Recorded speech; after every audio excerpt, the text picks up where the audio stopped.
So guys, good morning. Dito tayo ngayon sa Manawag.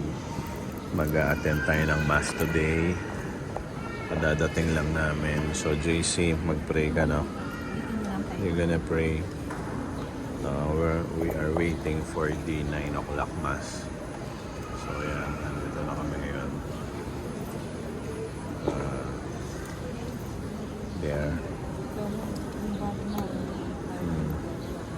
Yeah, yan.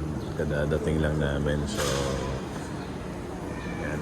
Tagal na kami hindi nagpunta dito sa Manawag. So, yan. JC, pray ka later, okay? Pray ka, no? So, ayan. So, guys, hintayin lang namin 9 o'clock and then we'll start the Mass. Yan. Okay, ngayon walang sakto na yung tao compared mo pag Sunday. Okay, sige, yan na. Later na lang.